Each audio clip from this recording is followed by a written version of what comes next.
السلام عليكم ورحمة الله تعالى وبركاته. إن الحمد لله نحمده ونستعينه ونستغفره ونعوذ بالله من شرور أنفسنا ومن سيئات أعمالنا. من يهده الله فلا مضل له ومن يضلله فلا هادي له. ونشهد أن لا إله إلا الله وحده لا شريك له. ونشهد أن محمدا عبده ورسوله الذي أرسله بالحق بشيرا ونذيرا وداعيا إلى الله بإذنه وسراجا وقمرا منيرا. فقد قال الله تبارك وتعالى في كلامه المجيد وفرقانه الحميد: أعوذ بالله من الشيطان الرجيم. بسم الله الرحمن الرحيم. ألهاكم التكاثر حتى زرتم المقابر. إن الله وملائكته يصلون على النبي يا أيها الذين آمنوا صلوا عليه وسلموا تسليما. صلى الله على سيدنا محمد وآله وأصحابه وسلم. بلغ العلا بكماله كشف الدجى بجماله حسنت جميع خصاله. صلوا عليه وآله। মুহতারাম ওয়াল মুআজ্জাজ, সালাতুল জুমআদের উদ্দেশ্যে আগত সমবেত সম্মানিত মুসলমান ভাই বন্ধুগণ, মহান আল্লাহ সুবহানাহু ওয়া তাআলার মহান অসীম দরবারে অসংখ্য সশ্রদ্ধ শুকর ও সুজুদ জ্ঞাপন করছি। সালাত এবং সালাম প্রেরণ করছি প্রিয় নবী মুহাম্মদ আরবি সাল্লাল্লাহু আলাইহি ওয়াসাল্লাম। সম্মানিত ভাইসব, আমি গত জুমায় বলেছিলাম আজকে একটা নির্দিষ্ট বিষয় নিয়ে কথা বলবো, সেটি হচ্ছে কবর। আল্লাহ সুবহানাহু ওয়া তাআলার কালামে পাক থেকে সূরাতুত তাকাসুরের ২ নং আয়াতের আলোকে কথা বলবো ইনশাআল্লাহ। ওমা তৌফিক ইল্লা বিল্লাহ। আজকের আলোচনার বিষয় হলো কবর। কি বলেন? কবর। ইনশাআল্লাহ চেষ্টা করব আমার সীমিত সামর্থ্য দিয়ে অল্প কথা বলার। আল্লাহ সুবহানাহু ওয়া তাআলা যাতে সামর্থ্য দান করেন, সকলের দোয়া চাচ্ছি। সম্মানিত ভাইসব, আল্লাহ রাব্বুল আলামিন বলছেন, আলহাকুমুত তাকাসুর হাত্তা যুরতুমুল মাকাবির। আলহাকুমুত তাকাসুর এই বিষয়ে আমি গত জুমায় কিছু কথা বলেছি। তোমাদের দুনিয়ার আধিক্য প্রাবল্য, সন্তান সন্ততি, ধন সম্পদ তোমাদেরকে গাফেল রেখেছে, অমনোযোগে রেখেছে। দুনিয়ার সহায় সম্পদ, অর্থ কড়ি, টাকা পয়সা, ব্যবসা বাণিজ্য, সন্তান সন্ততি, বিভিন্ন রকম স্থাবর এবং অস্থাবর সম্পদ পুঞ্জীভূত করতে গিয়ে তোমরা এত বেশি মগ্ন, এত বেশি ব্যস্ত। এই ব্যস্ততার মধ্য দিয়ে তোমাদের কবর পর্যন্ত তোমরা পৌঁছে যাবে। হাত্তা যুরতুমুল মাকাবির, কবর পর্যন্ত তোমরা চলে যাবে, কবরের সাথে তোমাদের সাক্ষাৎ হবে। সম্মানিত ভাইসব, মানুষের ইহকালীন জীবন শেষ হওয়ার পরে, শেষ নিঃশ্বাস ত্যাগের পরে অর্থাৎ মৃত্যুর পরে যে স্থানে মানুষ অবস্থান করে, যেখানে মানুষকে রাখা হয়, ওইটাই তো কবর। কি বলেন?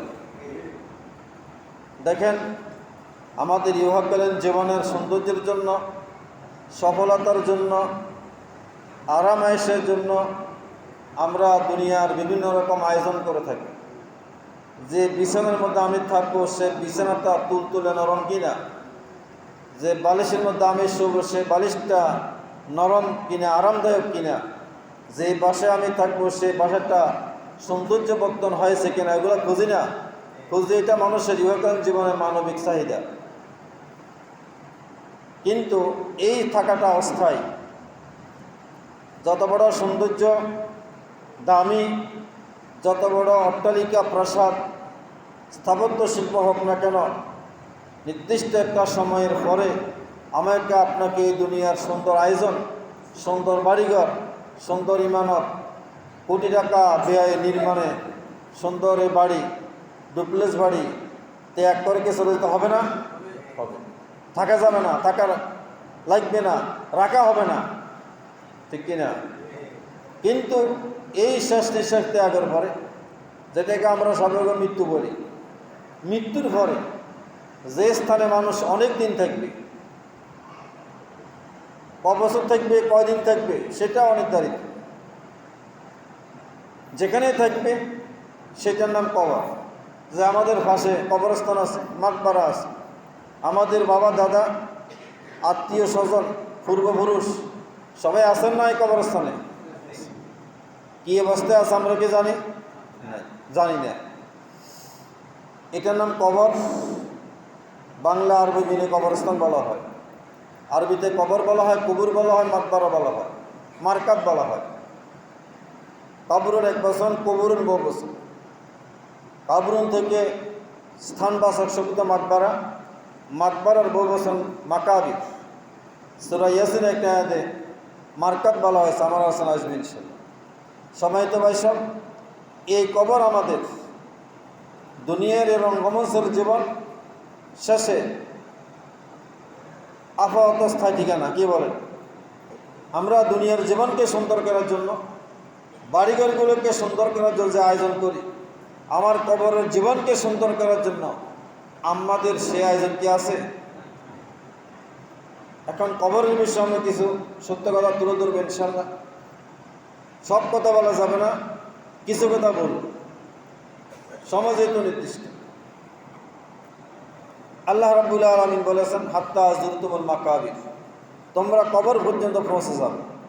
মানুষের মৃত্যুবরণ করার পরে, মৃত্যুর পরে স্বাভাবিক মৃত্যু হোক, অস্বাভাবিক মৃত্যু হোক, মৃত্যুবরণ করার পরে যে মানুষের দেহটা স্বভাবত, সাধারণত, দৃশ্যমান, বাহ্যত যেখানে রাখা হয়, এটা হলো কবর। ঠিক না? আমাদের একজন বাবা, দাদা, আত্মীয় স্বজন ইন্তেকাল করার পরে আমরা জানাজা ভরে কবরে রাখি, এটার নাম কবর। আর যাদের মৃত্যু নির্দিষ্ট নয়, নির্দিষ্টভাবে যাদেরকে কবর দেওয়া হয় নাই, এরকম মৃত্যু আছে না?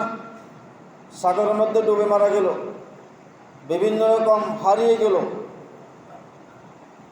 এইরকম লোকদেরও মৃত্যুর পরে যিনি যেখানে দেখবেন সেটা তার কবর। কি কথা বুঝতে পারছি? কবরের সাথে দেহের খুব বেশি সম্পর্ক নাই। দেহটা কবরস্থ করার কিছুদিন পরে ফসে গলে শেষ হয়ে যাবে। হাদিসের বর্ণনা অনুযায়ী শুধু মেরুদণ্ডের যে একটা হাড় আছে, এই হাড়টার কিছু অংশ বাকি থাকবে। ওই হাড়টা থেকে কিয়ামতের যখন সিংহা ফুট করে দেওয়া হবে, ওই মানুষটাকে পুনরায় জীবিত করে হাসরের ময়দানে উঠানো হবে। অতএব মানুষের কবরের জীবনটা হবে রূহের উপরে। কি কথা বুঝতে পারছি? ভালো করে কথা বুঝবেন। রূহের উপরে আমি কত কদিন এগুলো অনেক কিছু তথ্য অনুসন্ধান আমাকে করতে হয়েছে। কবর থেকে কবরের মধ্যে রেখে আসার পরে তার ইহকালীন জীবন শেষ, পরকালীন জীবন কী হবে? শুরু হবে। পরকালীন জীবনের প্রায় 19-20টা স্টেশন আমি আল্লাহ সুবহানাহু ওয়া তাআলা কালাম থেকে খুঁজে খুঁজে গবেষণা করে বের করছি। এটা আমার একান্ত ব্যক্তিগত প্রচেষ্টা। আমি চেষ্টা করবো ইনশাআল্লাহ সেগুলো আপনাদের সামনে তুলে ধরা। এর প্রথম স্টেশন হলো কি? কবর। এট ফার্স্ট ইমিগ্রেশন সেটি হলো কি? কবর। পরকালীন জীবনের প্রথম স্টেশন কবর। আপনি বা আমি এইটা মনে করার সুযোগ নেই কবর আপনার বেডিং রুম, এরকম না। কবর পরকালীন জীবনের একটা অংশ, পরকালীন জীবনের একটা অংশ। রাসূলুল্লাহ সাল্লাল্লাহু আলাইহি ওয়াসাল্লাম হাদিসের মধ্যে বিভিন্ন কথা বলেছেন। একটা হাদিসে আছে, ইজা উকবরাল মাইয়িত, মানুষকে যখন কবর রাখা হয়, ওয়া তাওয়াল্লা আসহাবুহু, তার সঙ্গী সাথী যারা কবর দেন, সর্বশেষ যারা চলে যান, ওয়াইয়াসমাউ কারা নিয়ালিহিম, ওই মানুষগুলো যে চলে যাচ্ছে সবাই সর্বশেষ দোয়া মুরাদ করে চলে যান না, কেউ তাকে চলে যায়। চলে যাওয়ার সময় মৃত ব্যক্তি ওই মানুষগুলো চলে যায়, তাদের জুতার আওয়াজ শুনতেছে। ওই সময় ফাতানে মালাকানে ফায়ুকিদানে, হাদিসের ইবারত আরেক ইবারত আছে, ফাতানে মালাকানে আজরাকানে ফায়ুকিদানে। মানুষ যখন সব মানুষ চলে যাবে, চলে যাওয়ার পরে দুইজন ফেরেশতা আসবে। কয়জন? দুজন। আতানে মালাকানে ফায়ুকিদানে, দুজন ফেরেশতা আসিয়া মৃত ব্যক্তিটাকে বসাইব। কি করবে? বসাবে, ওটা রিমান্ডে নিব তো, বসাবে। এক ইবারত। আরেক ইবারত আছে ফাতানে মালাকানে আজরাকানে, ওই ফেরেশতা দুটার বডি কনস্ট্রাকশন এবং চক্ষু হবে নীলাভ, ভয়ঙ্কর। হাদিসের এক ইবারত ওয়া ইউকারুলাহুন নাকির ওয়াল মুনকার, তাদের একজনকে বলা হয় নাকির আর একজনকে বলা হয় মুনকার। হাদিসের এক ইবারত। তখন তাকে বসাইয়া প্রশ্ন করা হবে। স্বভাবত আপনারা জানেন, একটা প্রশ্ন মান রব্বুকা, তোমার রবকে। একটা প্রশ্ন মান দীনুকা, তোমার দিন কি। আরেকটা প্রশ্ন মান হাজা রাজুল, এই লোকটি কে। এই একটা বক্তব্য। আরেকটা বক্তব্য হইল তাকে জিজ্ঞাসা করা হবে মান মাজা তাকুলু মিন হাজা রাসূল মুহাম্মাদিন সাল্লাল্লাহু আলাইহি ওয়াসাল্লাম, মুহাম্মদ রাসূলকে দেখিয়ে জিজ্ঞাসা করা হবে তুমি এই মুহাম্মদ রাসূল সম্পর্কে তোমার কি বক্তব্য ছিল। ফায়াকুলু আশহাদু আন্না মুহাম্মাদুন আবদুল্লাহ ওয়া রাসূল, মৃত ব্যক্তি যদি বলে আমি বলতাম, আগেও বলতাম, এখনও বলছি, তিনি আল্লাহর বান্দা এবং আল্লাহর রাসূল। তখন তাকে বলবে উনজুর ইলা মাকাদিকা, দেখো মিনান নার, এটা জাহান্নাম, এটা তোমার জন্য নির্ধারিত ছিল, তুমি এই কথাটা বলতে পারার কারণে তোমাকে জান্নাত দেওয়া হবে। সুবহানাল্লাহ বলবেন না?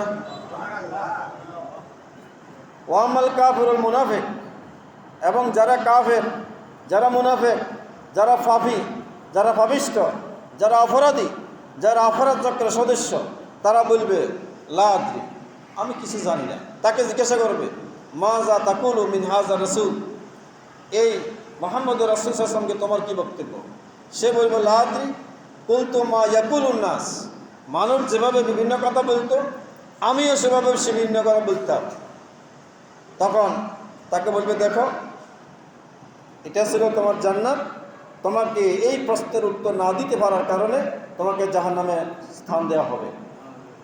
হাদিসের মধ্যে আসছে ইউদরাবু লাহু বিমাতারিকিল হাদিদ, লোহার একটা বিশাল প্রকাণ্ড হাতুড়ি আছে, লোহার ওই হাতুড়ি দিয়ে তাকে সেখানে মারা হবে। কি করা হবে? মারা হবে। মারার যে আওয়াজ, লাইয়াসমাউ মাইয়ালিহি ইল্লা সাকালাইন, হাদিসের ইবারত, তাকে যে তখন মারিবে তার নিকটস্থ সাকালাইন, মানুষ এবং জিন ছাড়া সকল প্রাণী তাকে মারিবে। মারার যে প্রচণ্ড আওয়াজ, যে পরিস্থিতি, এটা জিন এবং মানুষ ছাড়া সকল প্রাণীরা শুনতে থাকবে। সময় তো বাইশ, জায়গাটা কোথায়? কবর। শোকের না দুঃখের? ক্বালান নবী সাল্লাল্লাহু আলাইহি ওয়াসাল্লাম আল কবরু রাউযাতুম মিন রিয়াদিল জান্নাহ আও হুফরাতুম মিন হুফারিন নার। আল্লাহ নবী সরকার দুজাহা মুহাম্মদ আরবি সাল্লাল্লাহু আলাইহি ওয়াসাল্লাম বলেছেন, কবর হয়তো জান্নাতের একটা অংশ অথবা জাহান্নামের একটা গর্ত। আল্লাহ সুবহানাহু ওয়া তাআলা বলেছেন, আফালা ইয়ালামু ইযা বুসিরা মা ফিল কুবুর ওয়া হুসিলা মা ফিস সুদূর। সূরাতুল আদিয়াত 9 এবং 10 নম্বর আয়াত। আল্লাহ তাবারক ওয়া তাআলা বলেছেন, তারা কি জানে না সেদিন কিয়ামতের কঠিন মুসিবতের দিন তাদেরকে কবর থেকে উঠানো হবে।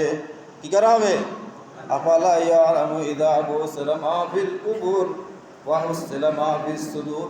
তার সকল তথ্য এবং উপাত্ত সেদিন প্রকাশ করা হবে। তার ইহকালীন জীবনের সকল কর্মকাণ্ড, সকল তথ্য ইনফরমেশন সেদিন উপস্থাপন করা হবে। কোনো তথ্য গোপন করা সম্ভব হবে না। কি হবে? হবে না। আল্লাহ সুবহানাহু ওয়া তাআলা বলেছেন, ওয়া নুফিখা ফিস-সূরি ফাইযা হুম মিনাল আজদাথি ইলা রাব্বিহিম ইয়ানসিলুন। قالوا يا ويلنا من بعثنا من مرقدنا هذا ما وعد الرحمن وصدق المرسلون। সূরা ইয়াসিনের 51 এবং 52 নম্বর আয়াত। আল্লাহ রাব্বুল আলামিন বলছেন, ওয়া নুফিখা ফিস-সূরি ফাইযা হুম মিনাল আজদাথি ইলা রাব্বিহিম ইয়ানসিলুন। কিয়ামতের দিন যখন সিংহে ফুৎকার দেওয়া হবে, তখন কবর থেকে সকল মানুষ উঠে আসবে। ونفخ في الصور فإذا هم من الأجداث إلى ربهم ينسلون। কবর থেকে দুনিয়ার শুরু থেকে ইসরাফিলের সিংহে ফুৎকার দেওয়া পর্যন্ত সকল নামি দামি মানুষ, সকল রাজা বাদশাহ, সকল প্রভাবশালী প্রতাপশালী, নমরুদ, কারুন, হামান, হায়ওয়ান এবং ফেরাউন থেকে শুরু করে, সাদ্দাত থেকে শুরু করে নরেন্দ্র মোদী সহ এবং জর্জ বুশ সহ, নেতানিয়াহু সহ কবরে কেউ কি থাকতে পারবে? থাকতে পারবে না।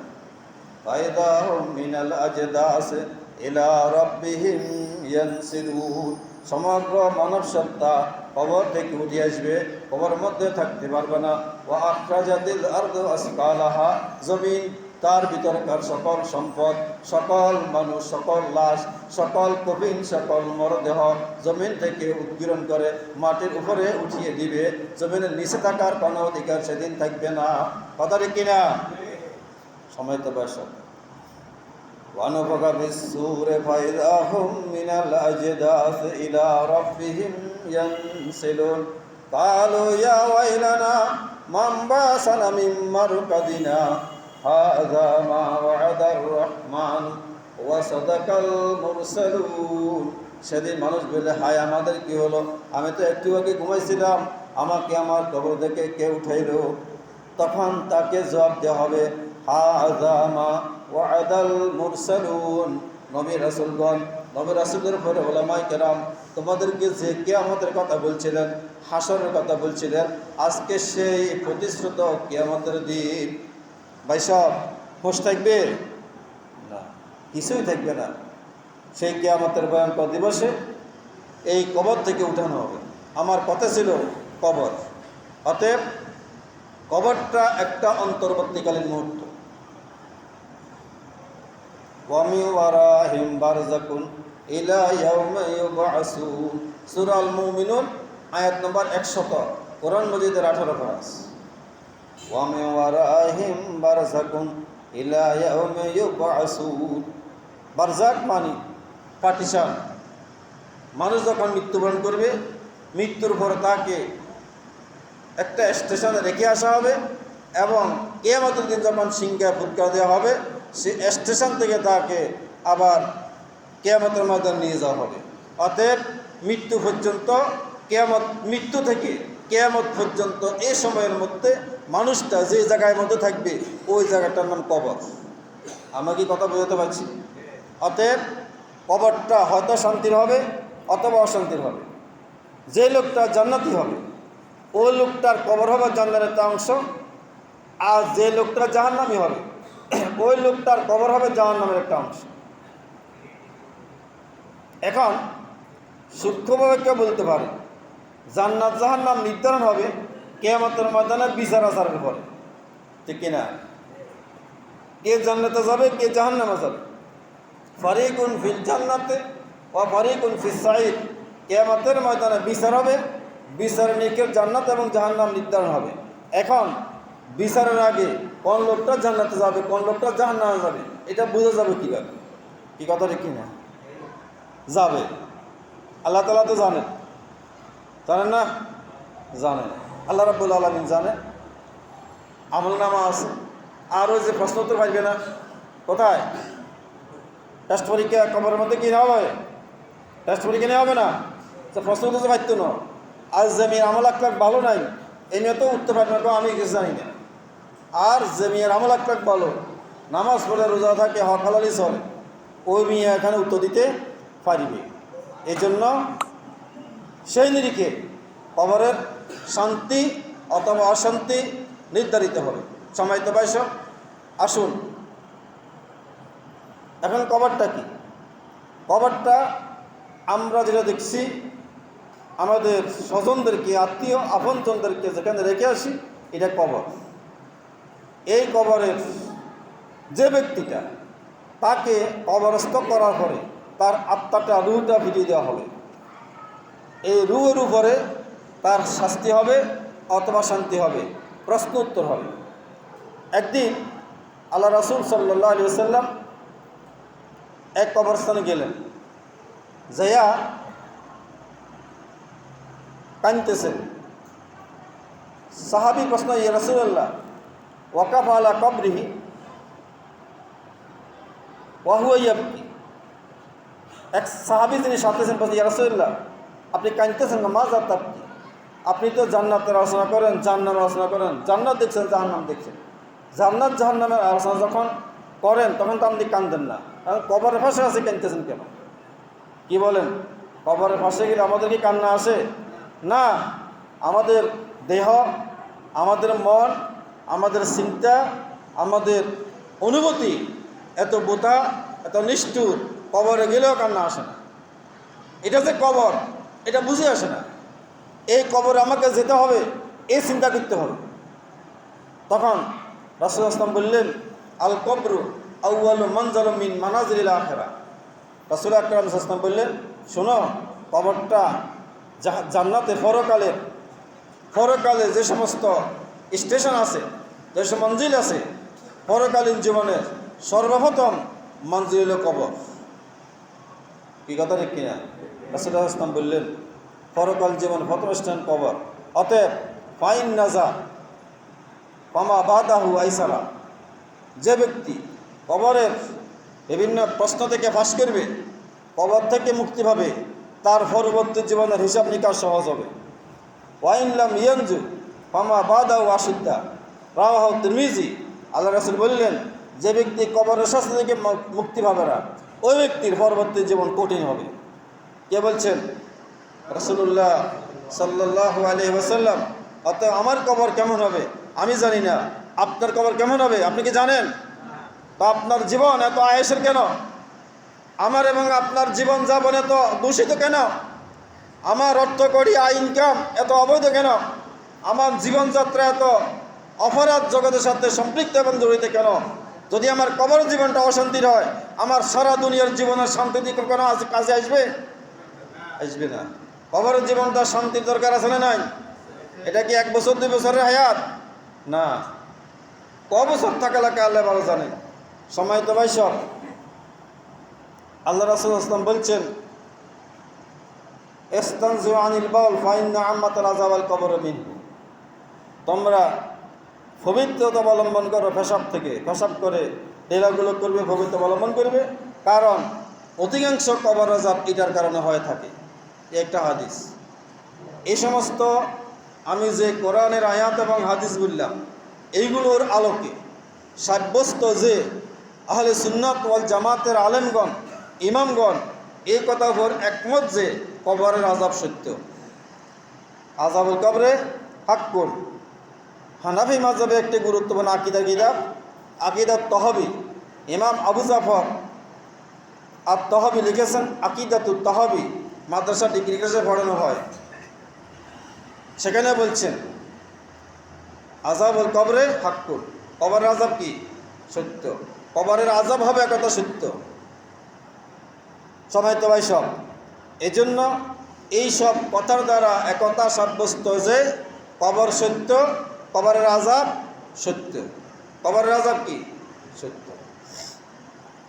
আল্লাহ রাসূল বলছেন কবর হয়তো জান্নাতের অংশ হবে অথবা জাহান্নামের অংশ হবে। এজন্য এখন আসেন, করণীয় কি? আমাদের করণীয় কি? আল্লাহ নবী সাল্লাল্লাহু আলাইহি ওয়াসাল্লাম আল্লাহর কাছে দোয়া করতেন, আল্লাহুম্মা ইন্নী আউযু বিকা মিন আযাবিল কবরি ওয়া ফিতনাতিল কবরি, আল্লাহুম্মা ইন্নী আউযু বিকা মিন আযাবিন নার ওয়া ফিতনাতিন নার। আল্লাহ, আমি তোমার নিকটে কবরের আযাব থেকে পানা চাই, কবরের শাস্তি থেকে রক্ষা চাই, জাহান্নামের শাস্তি থেকে রক্ষা চাই, কবরের ফিতনা থেকে রক্ষা চাই, জাহান্নামের শাস্তি থেকে রক্ষা চাই। এই রক্ষা চাওয়া, পানা চাওয়া, আশ্রয় চাওয়া, এগুলো আমাদের দরকার আছে না নাই? আপনি আপনার বাসায়, আমি আমার বাসায় প্রত্যেক দিন যতবার সম্ভব বলতে পারেন, আল্লাহ আমি তোমার কাছে কবর আযাব থেকে পানা চাই। কে বলা সম্ভব না? সম্ভব। এটা আমাদের করণীয়। আসুন এবার আসি কবর জিয়ারত। কেমন দরকার আছে না নাই? রাসূলুল্লাহ সাল্লাল্লাহু আলাইহি ওয়াসাল্লাম বলছেন, ইস্তাগফিরু লিআখিকুম, তোমরা তোমাদের ভাইদের জন্য আল্লাহর কাছে ইস্তেগফার করো। যদি আপনার বাবা মা আত্মীয় স্বজন মারা যায়, তার জন্য কবরস্থানে গিয়ে দোয়া করা, ইস্তেগফার করা, ঠিক আছে? একটা হাদিসে আছে, কুনতু নাহাইতুকুম আন জিয়ারাতিল কুবুর ফাজুরুহা ফাইন্নাহু তাজহারুদ দুনিয়া ওয়া তুযাক্কিরুল আখিরা। আল্লাহ রাসূল সাল্লাল্লাহু আলাইহি ওয়াসাল্লাম জীবনের প্রথম দিকে কবরস্থানে যেতে, কবর জিয়ারত করতে নিষেধ করছিলেন। পরবর্তীতে আসি বললেন ফাজুরুহা, তোমরা কবর জিয়ারত করো, এবং রাসূলুল্লাহ সাল্লাল্লাহু আলাইহি ওয়াসাল্লাম নিজেও নিজের মায়ের কবরে যাই দোয়া করছেন। কেমন? মায়ের কবরস্থানে গিয়ে দোয়া করেছেন। এগুলোর দ্বারা এই কথা সাব্যস্ত যে কবর জিয়ারত বৈধ, কবর পূজা বৈধ নয়। এই কথা বুঝতে পারছি? আমার কথা দাড়ি কমাসও বুঝবেন। কুনতু নাহাইতুকুম আন জিয়ারাতিল কুবুরি ফাজুরুহা, আমি তোমাদেরকে একসময় কবরস্থানে গিয়ে কবর জিয়ারত করতে নিষেধ করছিলাম, এখন তোমরা কবর জিয়ারত করতে পারো। কবর জিয়ারত করে লাভ হবে কি? তাজহাদু মিনাদ দুনিয়া, তোমাদের অন্তরে দুনিয়ার প্রতি লোভ লালসা কমে যাবে। ওয়া তুযাক্কিরুল আখিরা, তুমি যে আবার কবরে যাবে, আখিরাতে যাবে, আখিরার প্রতি তোমার স্মরণে আসবে। এটা যিনি জিয়ারত করবেন তার লাভ। কার লাভ? যিনি কবরস্থানে যাবেন তার লাভের কথা বলছি। আর যার কবরে যাবেন তার লাভ। তার জন্য কিছু দোয়া কালাম সূরা কিরাত পড়ে দোয়া করলে, ইস্তেগফার দোয়া করলে আল্লাহ তার কবরের আযাবটা হালকা করে দিবেন। সময় তো ভাই সব। এই জন্য এখানে বিশ্বাসের বিষয়, আকীদার বিষয়, মেহরবানি করে কেউ ভুল বুঝবেন না। কবরস্থানে যাওয়া, জিয়ারত করতে যাওয়া, প্রথম লাভ যিনি কবর জিয়ারত করবেন তার। কবরটা দেখবেন, এই কবর আমাকে আসতে হবে, মনের মধ্যে একটা অনুভূতি জাগ্রত হবে, পরকালের প্রতি ভয়ভীতি জাগ্রত হবে। আর যিনি আপনজন তার জন্য দোয়া করা। দোয়া করতে গিয়ে উলামা কিরাম থেকে বা সাহাবায়ে কিরাম থেকে নির্দিষ্ট কোনো সূরা কিরাত নির্দিষ্ট নাই। আপনি কোরআন মজিদে যেখান থেকে যা পড়েন, ইস্তেগফার পড়ে দরুদ শরীফের তার জন্য দোয়া করা। এখানে যিনি কবরে আছেন তার থেকে আপনি কিছু পাবার আশা করতে পারবেন না। এই কথা বলতে পারছি? যিনি কবরে আছেন তিনি জিন্দানার মধ্যে মারা গেছেন, সেখানে কী অবস্থা আছেন আমি জানি না, আপনিও জানেন না। তিনি যত বড় ব্যক্তি হন, যত ছোট ব্যক্তি হন, ওই কবর থেকে যিনি কবরে আছেন তার থেকে আপনি কোনো উপকার লাভের আশা পোষণ করা যায় না। কথাকে আমি বলতে পারছি? তার লাভের জন্য যিনি কবরে আছেন তার জন্য দোয়া করার জন্য, তার শান্তির জন্য দোয়া করবেন। কবরে যিনি আছেন তার থেকে কোনো ফয়েজ হাসিল জন্য, কোনো বারাকাত হাসিল করার জন্য কবরস্থানে যাওয়া যায় না। এবং কোনো কবরে তাজমে সিজদা নামে কোনো কবরকে সিজদা করা হারাম। কথা কি বলতে পারছি? এগুলো করে আপনি নিজে লাভবান না ক্ষতিগ্রস্ত হবেন, শিরকের গুনাহ হবে, যে গুনাহটা আল্লাহ তাআলা ক্ষমা করবেন না। সময় তো ভাই সব আসুন। আমরা মহান আল্লাহ সুবহানাহু ওয়া তাআলার আশ্রয় প্রার্থনা করি। কবরগুলোকে আল্লাহ রাসূল আসলাম নাহা রাসূলুল্লাহ ইবনাল আল কবর, কবরকে ফাঁকা করতে, প্রাসাদ নির্মাণ করতে, ইমারত নির্মাণ করতে নিষেধ করেছেন। কে?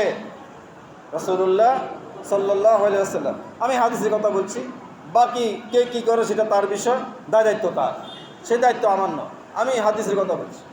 সম্মানিত ভাই সাহেব, আসুন কবরগুলো আমরা পবিত্রতা রক্ষা করি। কবরের ফাঁস দিয়ে যাওয়ার সময় কবর বাসে 2 দিন অন্তত সূরাতুল ফাতিহা ক্লাস পড়ে দোয়া করব। কেমন? কবরকে সামনে রেখে সম্ভব হলে কেবলামুখী হয়ে আমরা দোয়া করার চেষ্টা করব। কবরস্থানে গিয়ে দোয়া করব কার জন্য?